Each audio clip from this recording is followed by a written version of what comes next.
ياسين والقرآن الحكيم إنك لمن المرسلين على صراط مستقيم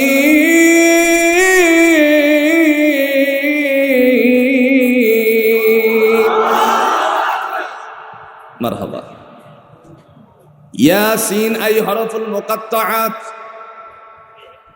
এর কি মানে এর কি অর্থ পৃথিবীর জমিনে কেউ জানে না।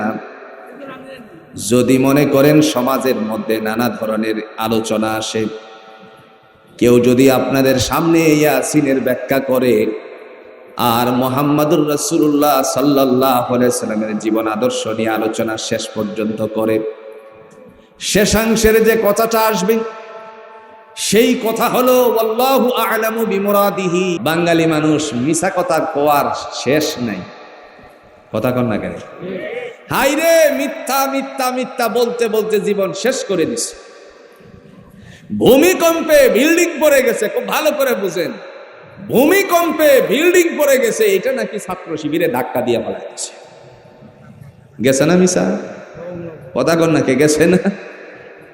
আহা, قال يا إبليس ما منعك أن تسجد لما خلقت بيدي أستكبرت أم كنت من العالين।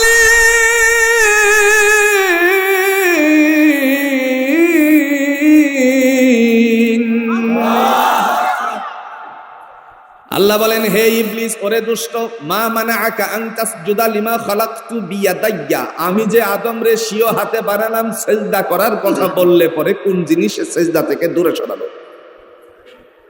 ইবলিস আল্লাহর সাথে যুক্তি পেশ করে বলে, আনা খায়রুম মিনহু খালাকতানি মিন নারি ওয়া খালাকতাহু মিন তিন, আমারে আগুন দিয়ে বানিয়েছো, আদম রে বানাইছো তুমি মাটি দিয়ে। আর আমরাও জানি বাস্তবিক লক্ষ্যে, বাস্তবিকতার আলো দিয়ে আমরাও বুঝি, আগুন কোথাও লাগলে পরে লেলিহান উপরের দিকে যায়, আর যদি দেখা গেল এই অবস্থায় মাটি আপনি উপরে ঢিল মারেন, শক্তি অনুযায়ী উপরে যাবে আবার নিচের দিকেই।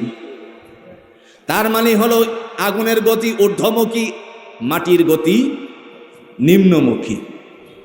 উল্লেখ করে বলছে, নিম্নমুখীকে ঊর্ধ্বমুখী কখনো অবনতি স্বীকার করতে পারে না। আল্লাহ বলেন, ফাখরুজ ফাখরুজ, বের হয়ে যা, জান্নাত থেকে বের করে দিলেন। আর ডেকে বলছেন, তোর গলার মধ্যে লানতের তখ্ত কিয়ামতের পূর্ব মুহূর্ত পর্যন্ত ঝুলিয়ে দিলাম।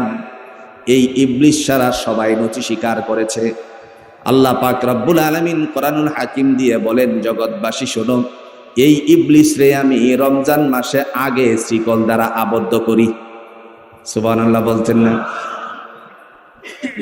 শুধু কটিয়াদের উলামায়ে কেরাম নয়, গোটা বিশ্বের আলেমদেরকে একত্রিত করেন। কিংবা আপনাদের যদি মনে চায়, কাবা ঘরের প্রধান ইমাম শেখ আব্দুর রহমান আস-সুদাইসকে যদি কটিয়াদিরের মাটিতে আনেন আর জিজ্ঞেস করেন, আপনি তো মক্কার ইমাম, আল্লাহর ঘরের ইমাম, যেখানে কোরআন অবতীর্ণ হয়েছে, আপনি একটু বলে যান ইয়াসিনের অর্থ কি? ওয়াল্লাহি বিল্লাহি তাল্লাহি, আমি শপথ করে আল্লাহর বলতে পারি, তিনিও তার কোনো ব্যাখ্যা করতে পারবে না, তার অর্থ বলতে পারবে না। মক্কার সবচেয়ে বড় লাইব্রেরি, মক্কার সবচেয়ে বড় লাইব্রেরি যেখানে উপস্থিত, আপনারা হজ করতে গিয়ে সেই বাড়িটা অনেকে লক্ষ্য করেছেন। নবী মুহাম্মদুর রাসূলুল্লাহ সাল্লাল্লাহু আলাইহি সাল্লামের বাড়ি যেখানে ছিল, সেই জায়গায় দোতলা বিশিষ্ট একটা বাড়ি আছে।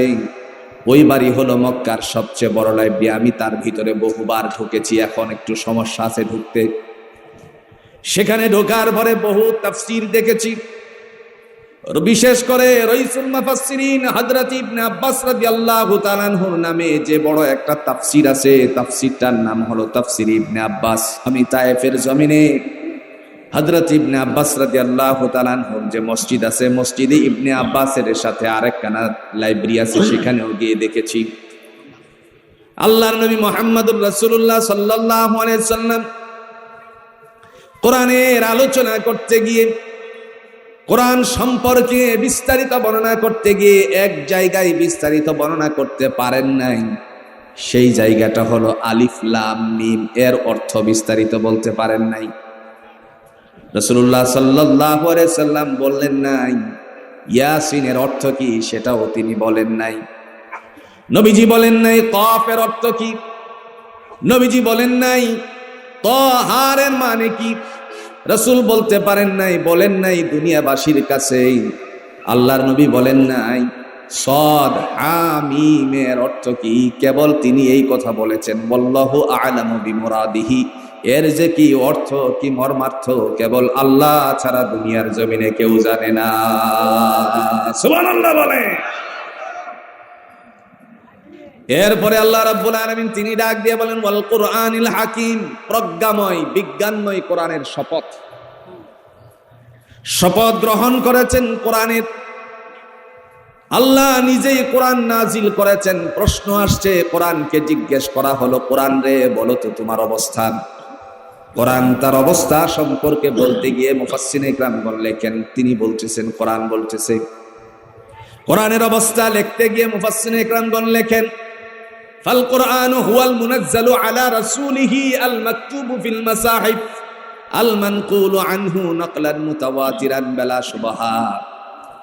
কোরআন এমন একটি কিতাব যা লৌহে মাহফুজের মধ্যে সংরক্ষিত ছিল, দুনিয়ার প্রেক্ষাপট অনুযায়ী ধারাবাহিকতার সহিত জিবরাইল আমিনের মাধ্যমে দয়াময় আল্লাহ তাআলা তার রাসূল মুহাম্মদ সাল্লাল্লাহু আলাইহি সাল্লামের উপর অবতীর্ণ করেছেন। ওয়াল কুরআনিল হাকিম, প্রজ্ঞাময় কোরআনের শপথ গ্রহণ করেছেন কে? এখন আমরা প্রশ্ন করি কোরআনের কাছে, আপনি যদি জিজ্ঞেস করেন ও কোরআন দুনিয়ার জমিনে তুমি কেন আসছো একটু বর্ণনা করো, কোরআন আমাদেরকে বর্ণনা দিতে যেয়ে বলেন পৃথিবীবাসী, কথাগুলো ভালো করে বুঝবেন, পৃথিবীবাসী যারা আছে সমস্ত পৃথিবীবাসীদেরকে কল্যাণের জন্য আমি কোরআন নাজিল হয়েছি। কথা বুঝছেন তো? পৃথিবীবাসী। এখন আপনাদের কাছে প্রশ্ন হলো পৃথিবীতে ইহুদি আছে কিনা?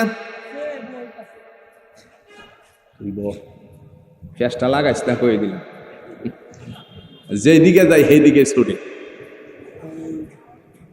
আপনারা বলেন তো পৃথিবীতে ইহুদি আছে কিনা, খ্রিস্টান আছে কিনা, বৌদ্ধ, হিন্দু, মুসলমান? মুহাম্মদুর রাসূলুল্লাহ সাল্লাল্লাহু আলাইহি সাল্লামের উপরে আল্লাহ কোরআন নাজিল করে বলছেন আমি আপনার কাছে কেন কোরআন পাঠালাম জানুন। আপনারা নিঃসন্দেহে প্রমাণ করতে পারবেন আল্লাহর কোরআন দিয়েই তিনি বর্ণনা করেছেন। এই কোরআন রমজান মাসে আল্লাহ অবতীর্ণ করেছেন। কেন রমজান মাসে অবতীর্ণ করেছেন তারও ব্যাখ্যা আছে।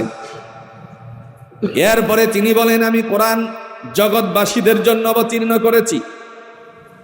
দলিল আছে? কথা কন নাকে দলিল আছে? দলিল শাহরু রমাদান আল্লাযী উনজিলা ফীহিল কুরআন হুদাল লিন-নাসি ওয়া বায়্যিনাতিন মিনাল হুদা ওয়াল ফুরকান।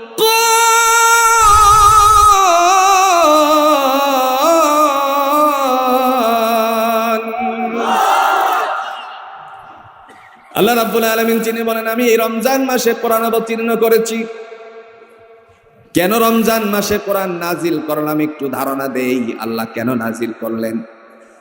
রাসূল আরবি সাল্লাল্লাহু আলাইহি সাল্লাম বলেন পৃথিবীর মাঝে আমি আল্লাহর আমার আল্লাহর পক্ষ থেকে রমজান মাসে বেশি শান্তি অবতীর্ণ হয়।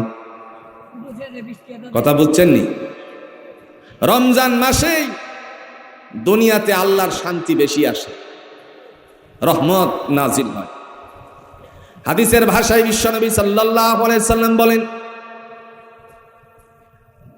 অগুল্লিকাত আবওয়াবুন নার, রমজান মাস আসার সাথে সাথে জাহান্নামের সমস্ত জাহান্নামকে আমার আল্লাহ পাক রব্বুল আলামিনের পক্ষ থেকে নিভিয়ে দেওয়া হয়, মানে বন্ধ করে দেওয়া হয় আযাব। ওয়া ফুতিহাত আবওয়াবুল জান্নাহ। আল্লাহ তাআলা দুনিয়াবাসীর জন্য বেহেশতের দরজাগুলোকে খুলে দেন। ওয়া সুফিদাতুশ শায়াতিন, শয়তানকে শৃঙ্খলাবদ্ধ করেন, আর কোন মাসে শয়তানকে আল্লাহ বাঁধেন। কথা বুঝছেন নি? রমজান মাসে আল্লাহ আগে শয়তান বাঁধে। প্রশ্ন হলো, শয়তান সম্পর্কে আমাদেরকে ধারণা দেন। এই ধারণাটুকু নেওয়ার আগে এতটুকু ধারণাই রাখেন, আমাদের মুসলিম মিল্লাতের আদি পিতার জোরে কোন নাম কি? আদি পিতা আদম আলাইহিস সালাম। আপনাদের তো জাতির পিতা বলতে বলতে অভ্যাস হয়ে গেছে। আদি পিতা হযরত আদম আলাইহিস সালাতু ওয়াস সালাম ইবলিসকে ডেকে বলছিলেন, ইবলিস, সমস্ত ফেরেশতাদেরকে আল্লাহ বলছিলেন, সেও তাদের সাথে ছিল, বলছিলেন যে আমার আদমকে নতি স্বীকার কর। সবাই নতি স্বীকার করলো, কিন্তু করলো না। নাম কি? আর একটু জোরে। আল্লাহ তারে ডাক দেয়। দলিল আসেনি? আল্লাহ ডাক দেয়, সূরাত সফের মধ্যে উল্লেখ করেছে। قال يا إبليس ما منعك أن تسجد لما خلقت بيدي أستكبرت أم كنت من العالين।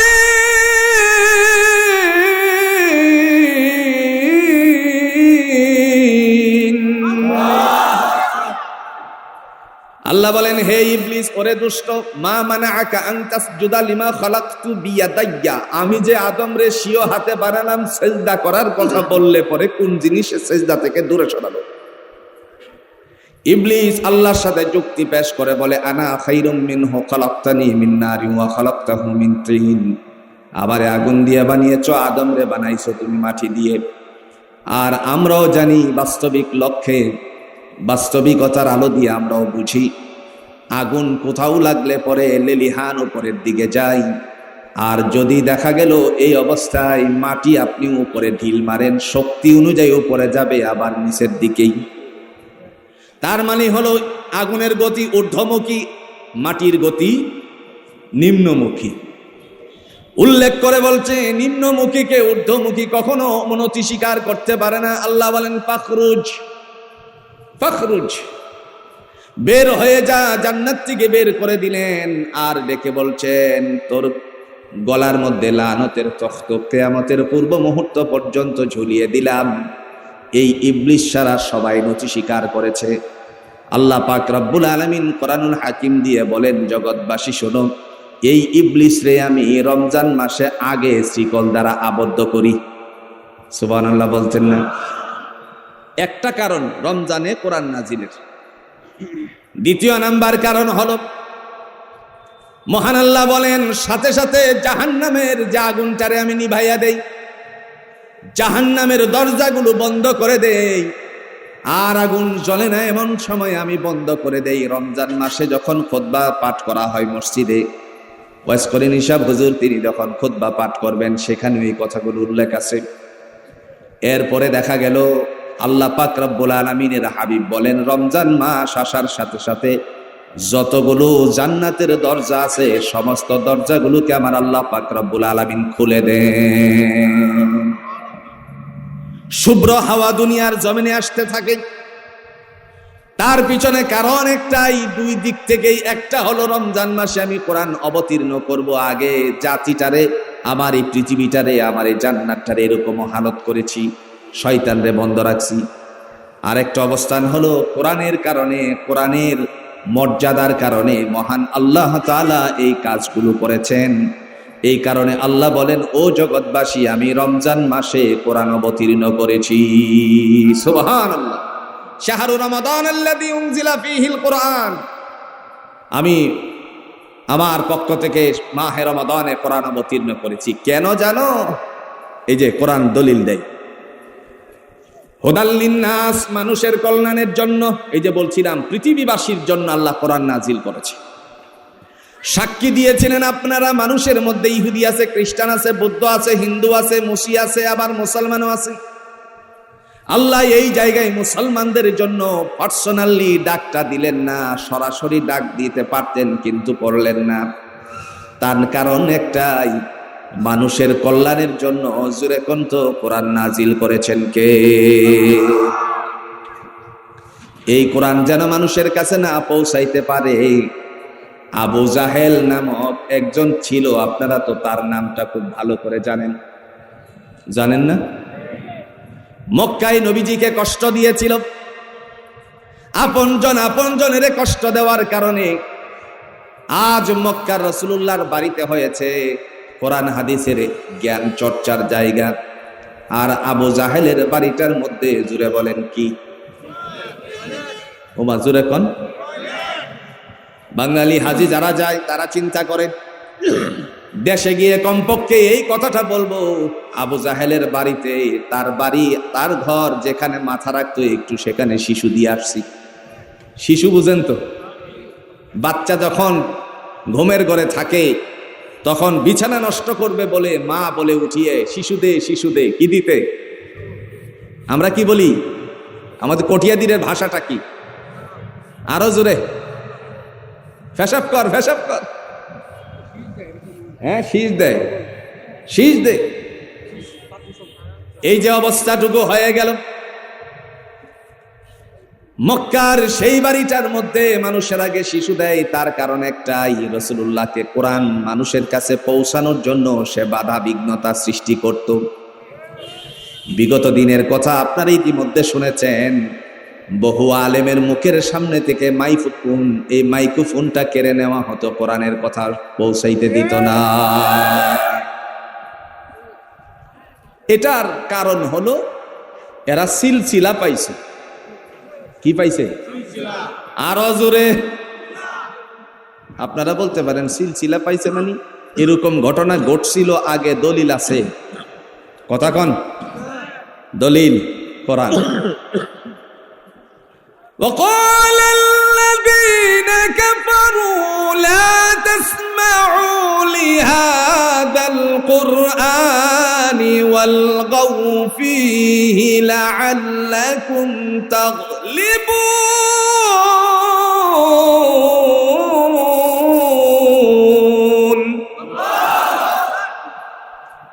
وقال الذين كفروا, আল্লাহ বলেন ওই সমস্ত কাফেরের কথা, নবী আমার, ও আমার হাবিব, আপনি বলেন এদের কথা। বলে দিছেন কে? নবী যদি বলতে পারে, আমাদেরকে বলার জন্য ঘোষণাটা আসছে সিলসিলা অনুযায়ী, কথা কন না কেন? ওয়াকাল আল্লাযীনা কাফারু, আর ওই সমস্ত কাফেররা বলতো, লা তাসমাউ লিহাদাল কুরআন, তোমরা আমার ভাতিজার কোরআন শ্রবণ করিও না, আমার ভাতিজা যে কোরআন পড়ে কোরআনটা শ্রবণ করিও না। আর যদি কোনো কারণবশতে কোরআনটা মানুষের কাছে বলতেই থাকে, পৌঁছাইতে থাকে, কান পর্যন্ত যেন পৌঁছে, দিল পর্যন্ত যেন না পৌঁছে, এই কারণে তোমরা মিলে সবাই একটা কাজ করবা। কাজটা কি? ওয়ালগাউ ফীহি লাআল্লাকুম তাগলিবুন, সেখানে সবাই মিলে হট্টগোল করবা যাতে দিলের মধ্যে কোরআন না পৌঁছতে পারে। বুঝছেন তো কোরআনের কথাটা? কইছে কেডা?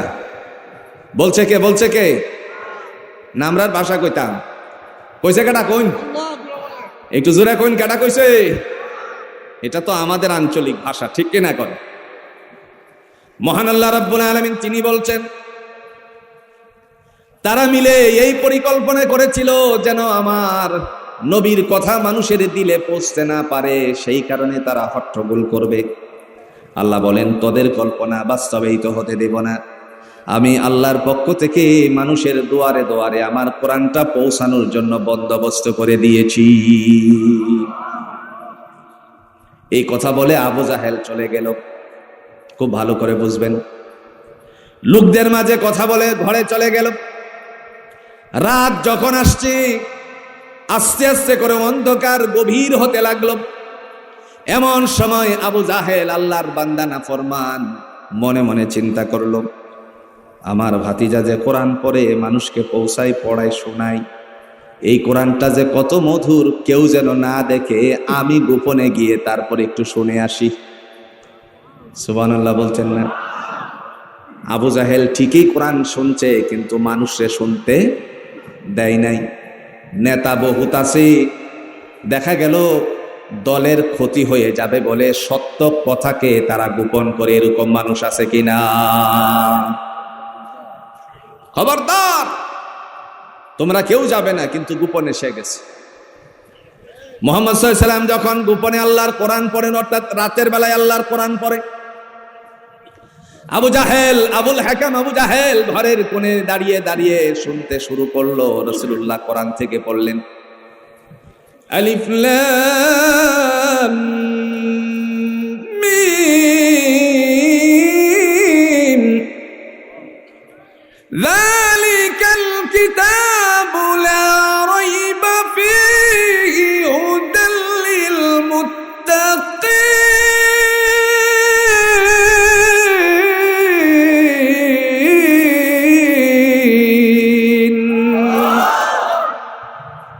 আলিফ লাম মিম আই হরফুল মুকাত্তাআত, এর অর্থ জানে কে? আগে বলছিলাম, কে জানে? মর্মার্থ জানে কে? নবীজি যখন বললেন যালিকাল কিতাবু লা রাইবা ফীহি হুদাল লিল মুত্তাকিন, আবু জাহেল মাথা নাড়া দিয়ে বলে, আল্লাহ পাক ঘোষণা দিয়েছেন এটা এমন একটি গ্রন্থ, এমন একটা কিতাব যার মধ্যে বিন্দু পরিমাণ সন্দেহের অবকাশ নেই। হুদাল লিল মুত্তাকিন, পথ প্রদর্শক মুত্তাকিনদের জন্য। আবু জাহেল মাথা নাড়া দিয়ে বলে, সাদাক্তা ইয়া আহমদ, ওগো ভাতিজা, তুমি যা বলছো সত্য বলেছ। এখন আপনাদের কাছে প্রশ্ন হলো, সত্য কোরআন তারা শুনে বুঝতে পারলেও জাতির মাঝে মানতে দেওয়া হতো না, এরকম দল গেছে কিনা? গেছে না?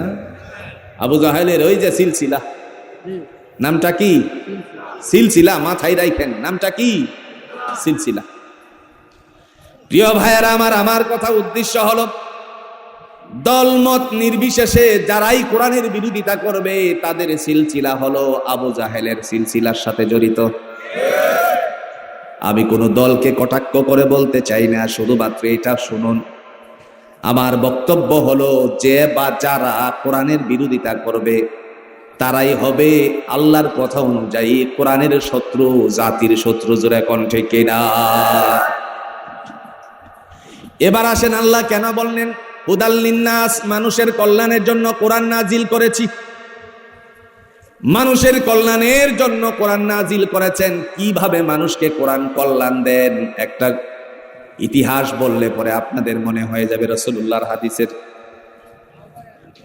রাসূলুল্লাহ সাল্লাল্লাহু আলাইহি ওয়াসাল্লাম কোরআন সম্পর্কে অনেক কথা বলেছেন, আর মুসলমানদের খলিফাদের অনেক ইতিহাস আপনাদের জানা আছে। একটা ইতিহাস থেকে বলছি। হুদাল লিন্নাস এই কথার ব্যাখ্যা করতে গিয়ে মানুষের কল্যাণের জন্য কোরআন নাজিল করছে। আবু জাহেল যখন এই ঘোষণা দিল,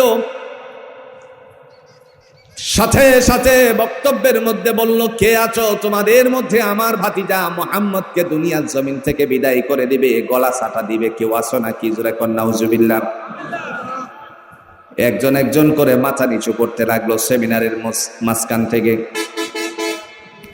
কারণটি হলো এটা, কাহারো আত্মীয়তার সম্পর্ক আছে, কাহারো রক্তের সম্পর্ক আছে, কাহারও দেখা গেল রিলেটিভতা আছে।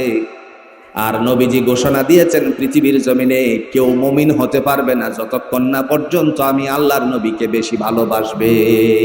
যতক্ষণ না আমাকে বেশি না ভালোবাসবে ততক্ষণ পর্যন্ত সে সঠিক মুমিন হতে পারবে না। এইভাবে রাসূল বলছেন, লা ইউমিনু আহাদুকুম হাত্তা আকুনা আহাব্বা ইলাইহি মিন ওয়ালিদিহি ওয়া ওয়ালাদিহি ওয়ান নাসি আজমাইন। কোশ্চিন কালেও কেউ মুমিন হতে পারবে না যতক্ষণ না পর্যন্ত তার পিতামাতা, আত্মীয় স্বজন, নিজের পড়োশী, পৃথিবীর সব কিছু থেকে আমি নবীরে ভালো না বাসবে। এই জন্য নবীজিকে ভালোবাসার জোরে কোন্ত ঘোষণাটা কার? দলিল কোরআনে আসেনি, কথা কন্যা আসেনি। আল্লাহ পাক রব্বুল আলামিন তিনি দলিল পেশ করে বলেন,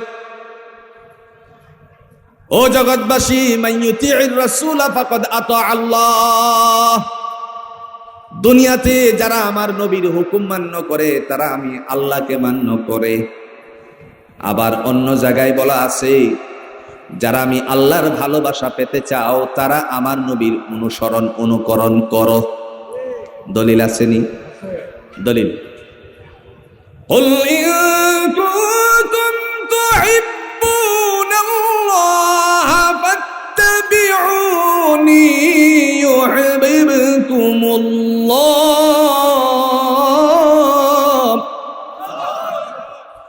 ويغفر لكم ذنوبكم والله غفور رحيم।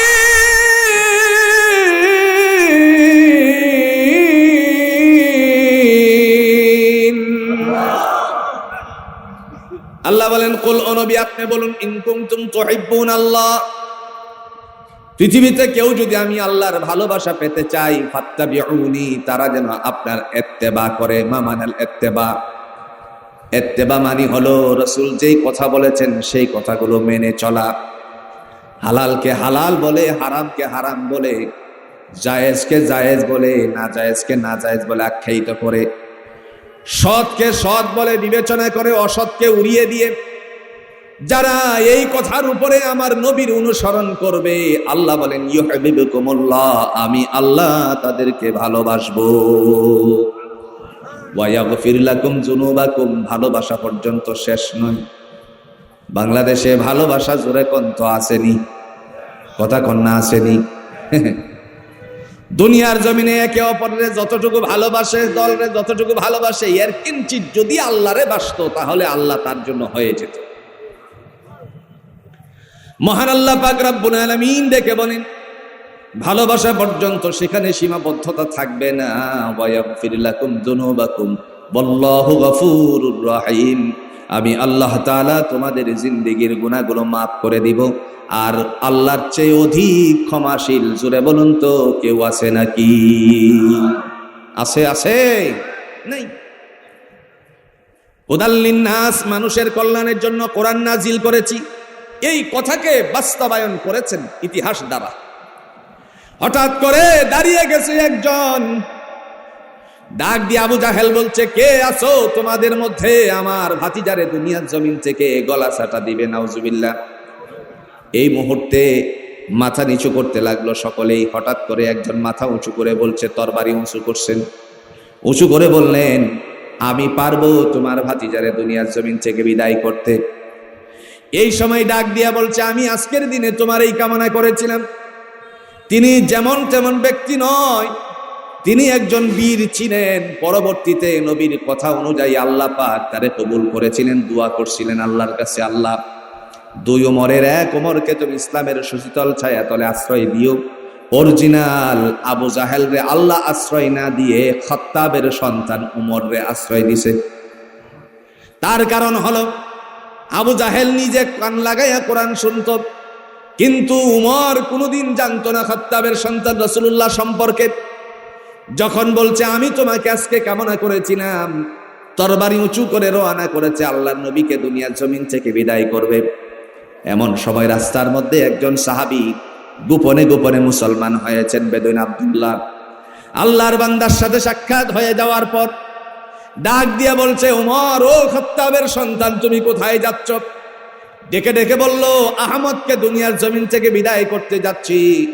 বলা মাত্রই তিনি ডেকে বললেন, গোপনে মুসলমান হও। আল্লাহর বান্দা বললেন, যেই মাথাটা নিয়ে কাল্লারে উঁচু করে তুমি যাচ্ছ মুহাম্মদ সাল্লাল্লাহু আলাইহি সাল্লামকে দুনিয়ার থেকে বিদায় করতে, তোমার এই কাল্লাটা কি সেখান থেকে ফেরত নিয়ে আসতে পারবে নাকি?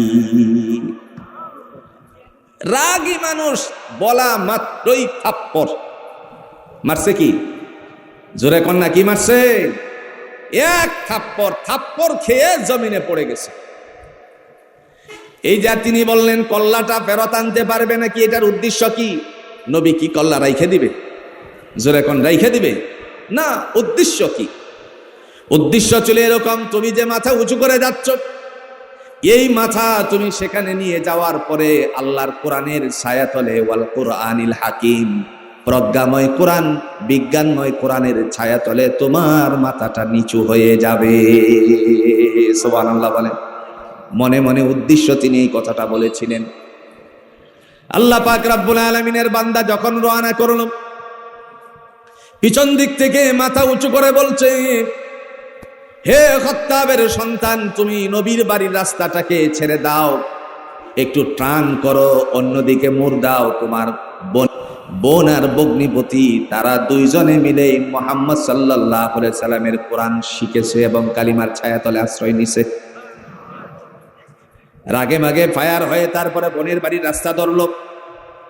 রাস্তা ধরার পরে যখন সেখানে গেল, ওই অবস্থায় কানের মধ্যে একটা শব্দ চলে আসছে, কিছু কথা আসছে, কোরআনের গুনগুন আওয়াজ। বোন আল্লাহর কোরআন থেকে তখন পড়ছিলেন, এই কোরআনের পড়া জুড়ে বলুন তো দুনিয়ার জমিনে মানুষের ঘরে ঘরে আছে কিনা? পড়ছে তাহা মা আনজালনা আলাইকাল কুরআন লিতাশকা।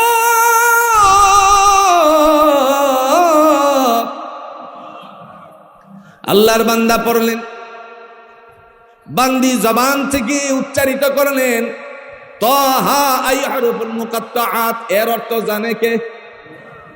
ভুলে গেছেন? জানে কে?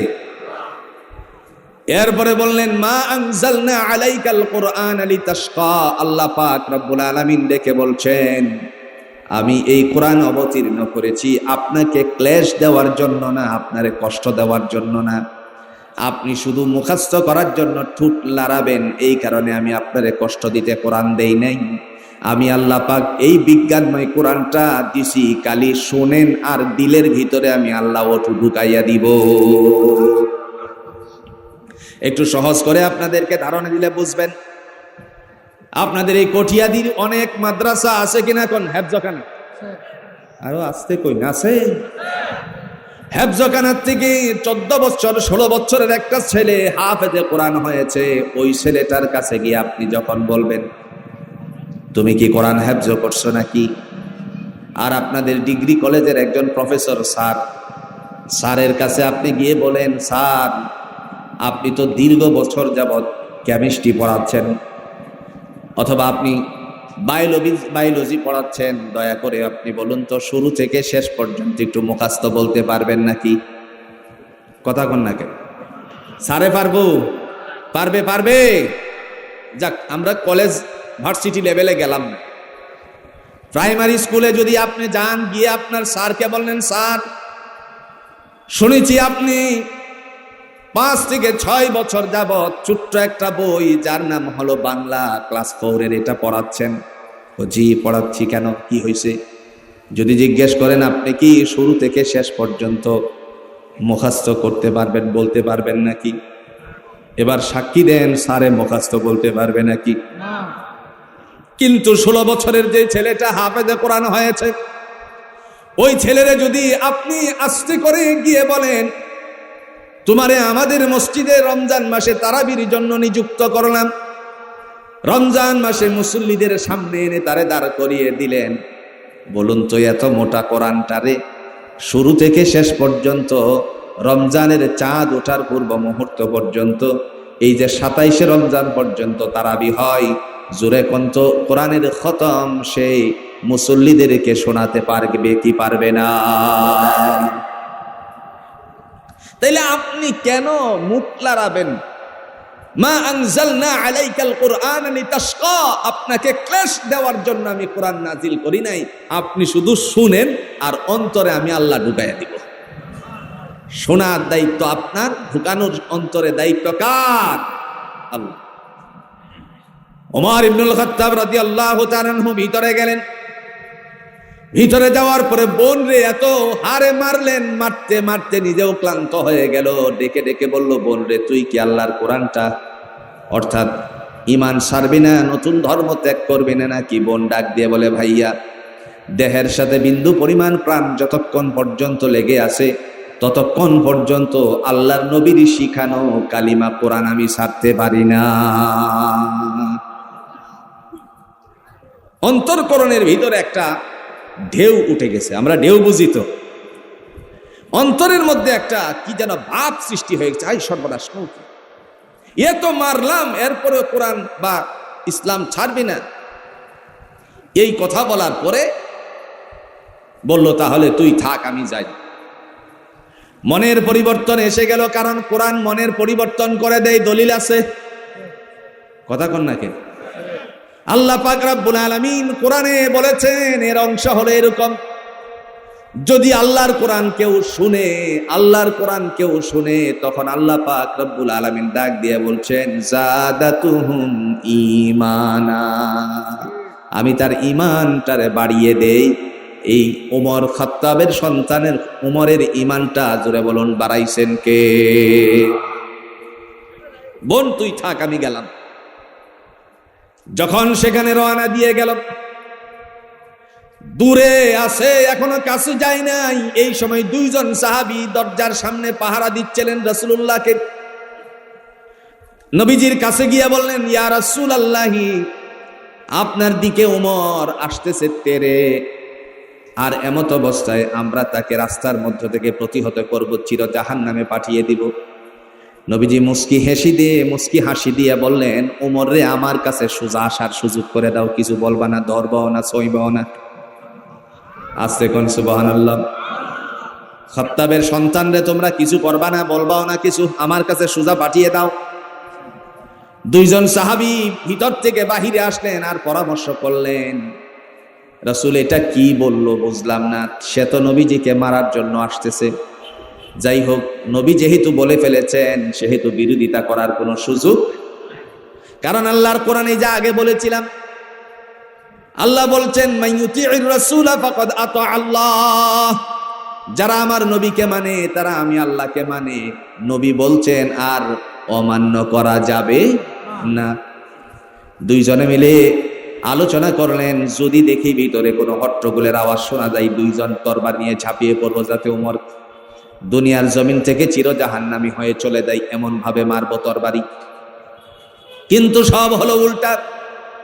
রাসূল কেন তাদেরকে বললেন আমার কাছে সোজা আসতে দাও?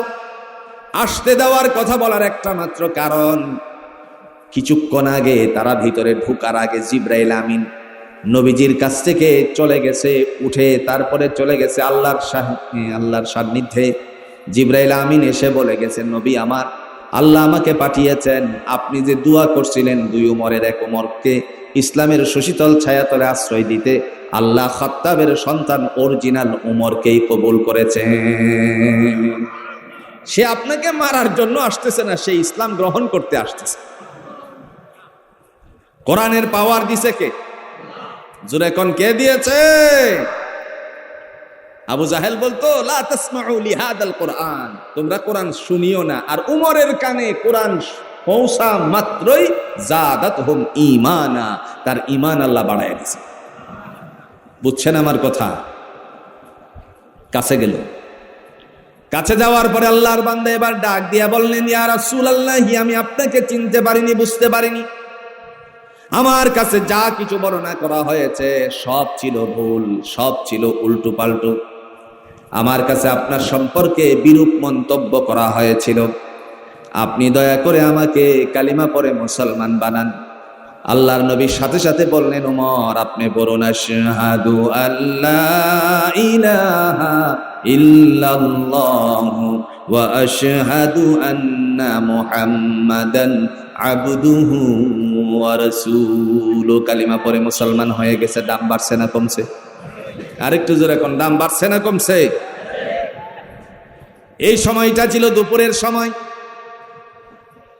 যখন এই মুয়াজ্জিনের আযান দেওয়ার সময় হয়ে গেল, বেলালে হাবশী রাদিয়াল্লাহু তাআলা আনহু আস্তে করে আল্লাহর বান্দা জানালার কাছে গিয়ে বললেন, আসসালাত।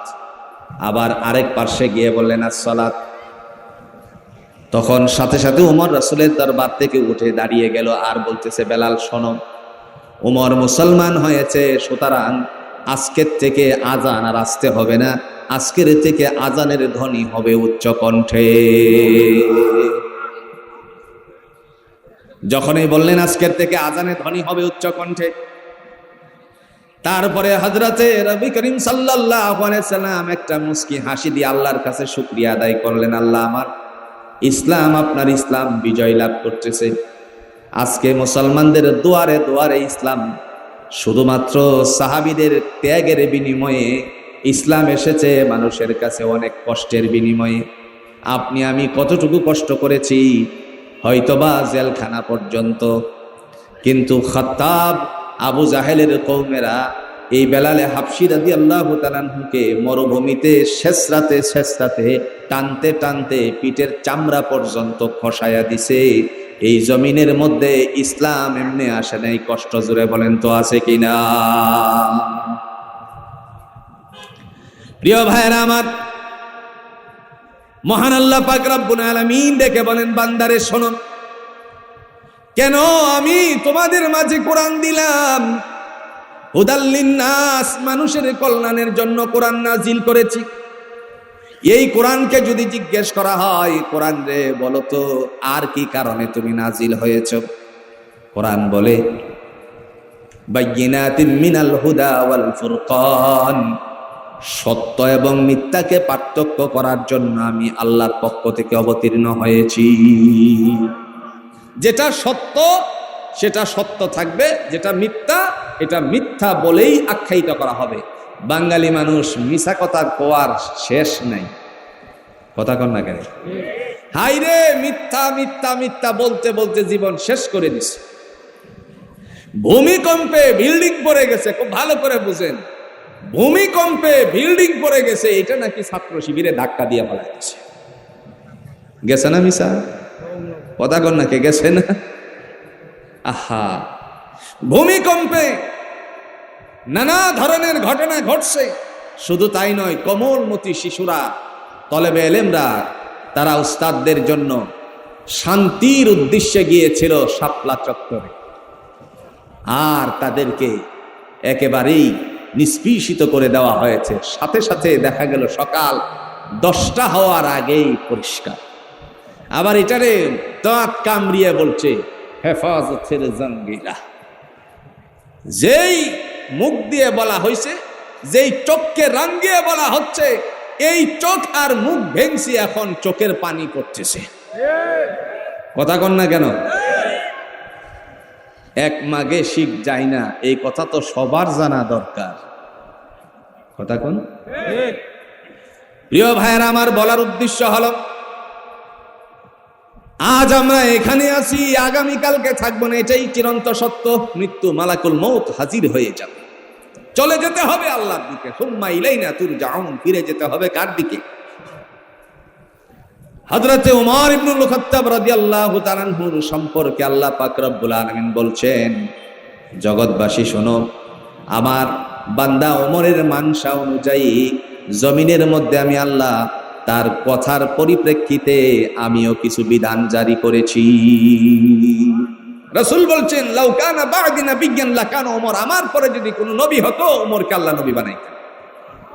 তাহলে কত বড় সাহাবী তিনি ছিলেন, অর্ধ পৃথিবীর শাসক, অর্ধ পৃথিবীর শাসক। তিনি কোরআনের ছায়াতলে আছেন। আল্লাহ বলেন, সত্যকে সত্য বলে বিবেচনা করবে, মিথ্যাকে উড়িয়ে দিবে। বাংলাদেশ বাহিরে গেলে, বাংলাদেশ থেকে বাহিরে গেলে পরে আপনি ইউরোপ আমেরিকাতে যান, বিভিন্ন দেশে, জাপানে গিয়ে একটা মিথ্যা কথা পাবেন না। যদিও মিথ্যা কথা পান, তাহলে বুঝবেন 3 দেশের মানুষ এখানে জড়াইছে। তোর মধ্যে এক হলো ভারতের মানুষ, আর এক হলো বাংলাদেশের মানুষ, আর এক হলো পাকিস্তানের মানুষ, অর্থাৎ উপমহাদেশের মানুষ। আমাদের পার্শ্ববর্তীতে যে ভারত আছে, যেটা ছিল বন্ধু দেশ, এখন সেটা হলো শত্রু দেশ। কথা কন না কে? বন্ধুর চলে বলে কৌশলে, বন্ধুর সব কিছু কেড়ে নেওয়ার জন্য, সমস্ত সম্পত্তি লুটে নেওয়ার জন্য তারা পায়তারা করেছিল। কথা বলেন ঠিক কিনা? ওই দেশেই আপনি স্টেশনে দাঁড়ান, ইলেকট্রিক ট্রেন স্টেশনে দাঁড়ান, আপনি হাওড়া স্টেশন থেকে মনে করেন কোন স্টেশনের দিকে রওনা করবেন, করিমগঞ্জ আছে বাংলাদেশে, আমাদের কিশোরগঞ্জের করিমগঞ্জ আসেনি? কথা কন নাকি আসেনি? আপনার ভারতে একটা স্টেশনের নাম হলো করিমগঞ্জ। আমি আসাম থেকে যখন করিমগঞ্জে গিয়েছিলাম, আবার যখন কলকাতা হাওড়া স্টেশন থেকে গিয়েছিলাম, তখন যেই টাইম, ঠিক সেই টাইমে গিয়ে করিমগঞ্জে গিয়ে লাগছে। ট্রেনের মধ্যে টাইম নির্ধারণ করা আছে, মিশা কথার কোনো কারবার নেই। আর আমার দেশে স্টেশনে গিয়ে মাস্টাররে আমরা বলি, মাস্টার সাহেব 9টার গাড়ি কয়টায় আসবে? কথা কন না কেন? ভুল কয়ে লাইছি মানে কি কোন স্কুলে না সে বছর স্টেশনে মাস্টার সাহেবরে গিয়ে বলি, স্যার 9টার গাড়ি কয়টায় আইব? স্যারে ক লাদ্রি, আমিও জানি না কোন স্টেশনে আছে, খবর লইয়ে দেখো। এলা কতক্ষণ পরে পরে একটা টানের ফুট করে উঠে। কথা কন না কে? টান করে হবে হবে ক্লিয়ার ক্লিয়ার ক্লিয়ার দেয় কি দেয় না, ক্লিয়ার দেয় কি না? এই যে কত ভাষা, বিভিন্ন সেক্টরে বিভিন্ন ভাষা আছে কিনা কোন আমি এটা জানি না পুরোটা। এই যে অবস্থাটা হলো, 9টার গাড়ি কয়টা আসবে উনি বলে দিছে একটা, আসছে আরো 10 মিনিট পর। হয় কি হয় না? কথা কন না কে? হয় কি হয় না?